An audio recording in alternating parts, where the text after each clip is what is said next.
말씀 보도록 하겠습니다. 사도행전 13장 14절에서 23절입니다. 14절. 그들은 버가에서 더 나아가 비시디아 안디옥에 이르러 안식일에 회당에 들어가 앉으니라. 자, 바울이 1차 전도 여행이 시작되었지만 사이프러스 섬에서 총독인 루기오 바울에게 그 복음이 전달되어진 일은 있었지만 교회가 세워지지는 않았습니다. 그러나 이제 안디옥 지역에서 교회가 세워지게 될 텐데요. 여기서 말하는 안디옥은 바울과 바나바를 파송한 그 수리아, 지금으로 말하면 시리아 지역에 있는 안디옥이 아니고요. 그래서 그 수리아에 있는 안디옥과 구별하기 위해서 비시디아 안디옥이라고 지리를 표기해 두었는데요. 지금으로 치면 이 터키 반도의 한 절반 정도를 나누어서요. 약간 동쪽, 약간 북쪽, 그러니까 동북쪽 그 정도, 한 중앙 정도의 위치에 있는 곳입니다. 밤빌리아라는 지역에 도착해서 북쪽으로 조금 전진해서 올라온 곳이 비시디아 안디옥입니다. 그리고 이제 전도 여행의 센터는 회당이었습니다. 안디옥에 있는 유대인들 혹은 개종한 유대인들이 모이는 회당의 안식일에 참여했는데요. 15절.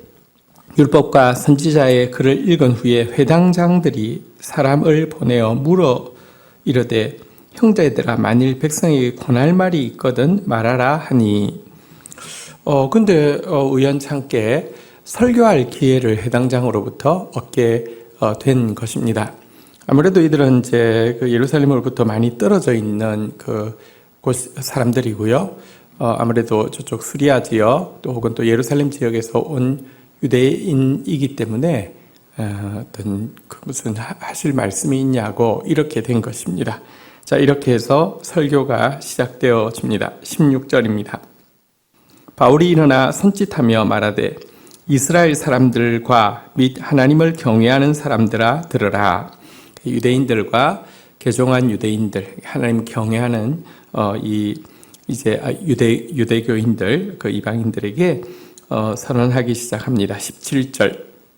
이 이스라엘 백성의 하나님이 우리 조상을 택하시고 애굽 땅에서 나그네 된 그 백성을 높여 큰 권능으로 인도하여 내사. 자, 이제 그들에게 복음을 전하는 내용에 이제 두 가지 축이 나오는데요. 하나는 이스라엘을 불러내신 하나님에 대한 이야기와 또 하나님의 부르심에 대한 이스라엘의 반응에 대한 이야기로 그의 설교를 이끌고 가고 있습니다. 먼저 하나님에 대해서 무엇이라고 이야기하고 있습니까?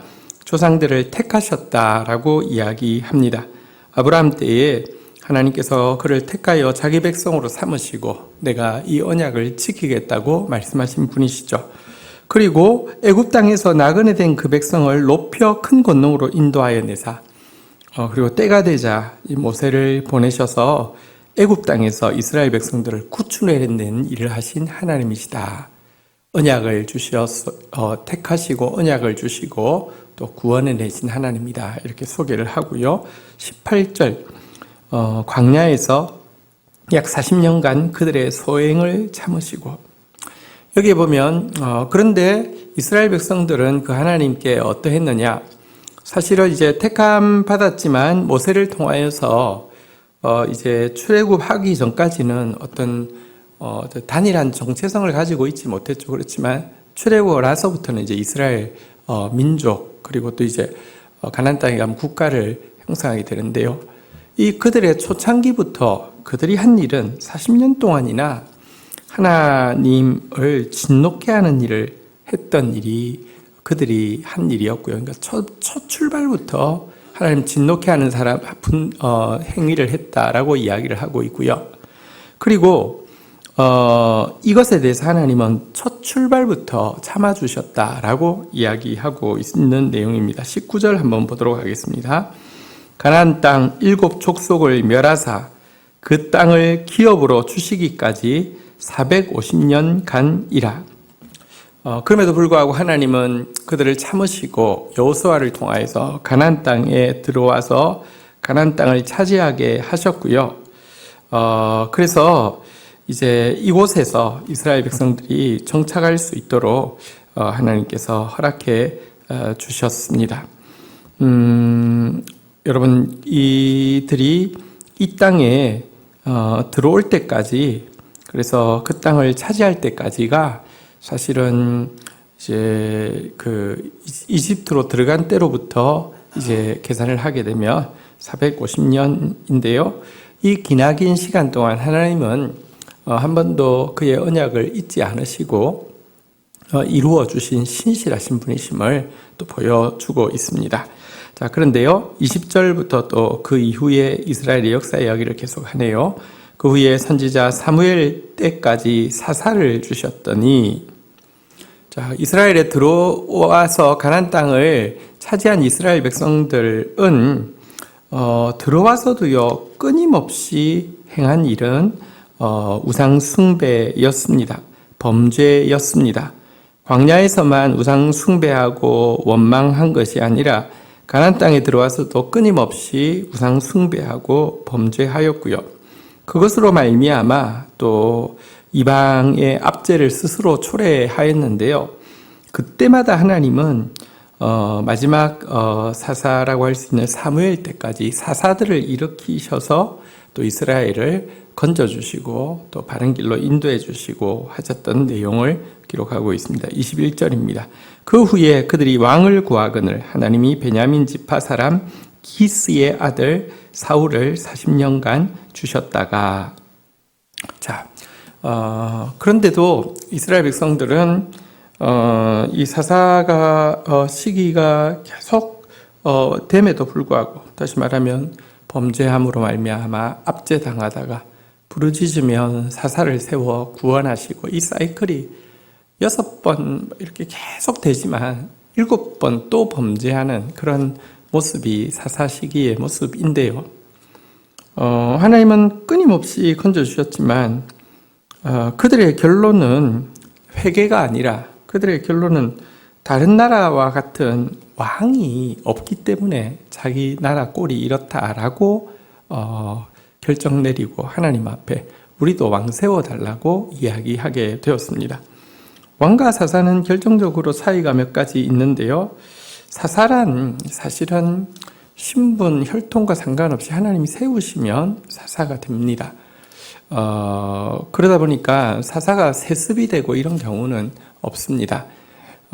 또 사사는 특별히 이제 이스라엘이 압제당하고 있는 지역, 지파들이 여러 지파들이 있지만 압제당하고 있는 지파 지역들에서 사사가 일어나서 이 구원자의 역할을 감당했고, 이스라엘 전체를 어떻게 묶어서 사사의 역할을 하거나 그런 경우는 드뭅니다.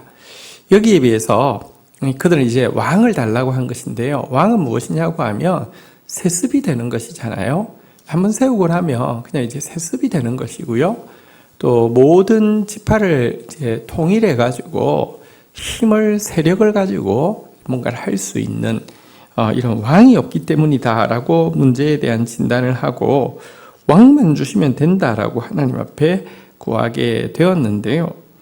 사실 이것은 지금까지 해온 수많은 원망과 수많은 범죄, 수많은 우상 숭배 못지않은 사실 그들의 마음속에 있는 되게 큰 죄악을 표출하는 것인데요.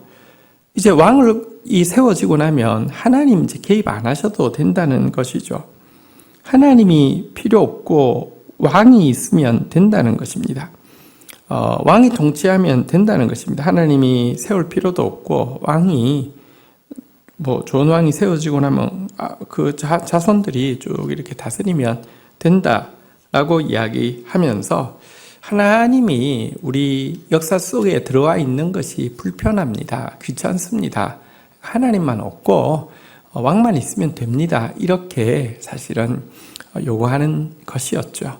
하나님께서 굉장히 슬퍼하셨지만 하나님 굉장히 인격적인 분이십니다. 그래서 그들의 요구대로 왕을 허락하여 주셨죠. 그래서 첫 왕으로 사울이 40년간이나 다스렸습니다. 하지만 그 시간은 이스라엘 백성들에게 정말 혹독한 고통이었습니다. 사무엘도 예고했죠. 너희가 왕 세워달라고 하면 그가 너희들을 함부로 다룰 것이고 너희들 것을 마치 자기 것처럼 이렇게 할 것이다 그랬는데 아니라고 사람 잘 뽑으면 된다 그랬는데요. 그들의 마음에 꼭 합한 사람을 뽑았지만 정말 무시무시하게 착취하고 함부로 하는 그런 교만한 왕이었지요.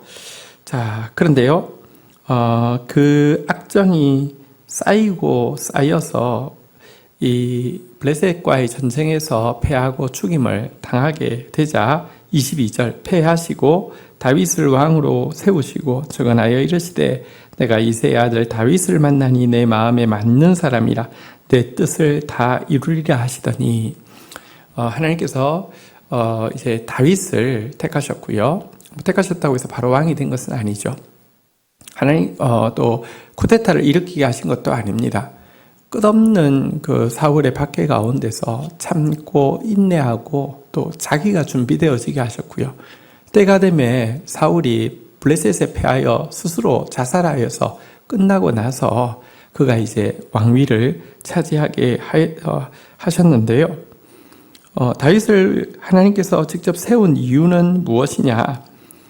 내가 다윗을 만나니 내 마음에 맞는 사람이라. 하나님이 보시는 기준에 맞는 사람이었고요.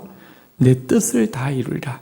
그래서 그를 통해서 내 뜻을 이룰 사람이다 라고 해서 세우신 분입니다. 그런데 다윗이 하나님의 마음에 맞았던 이유는 겸손함이었고요. 또 인내함이었고요. 순종함이었고요.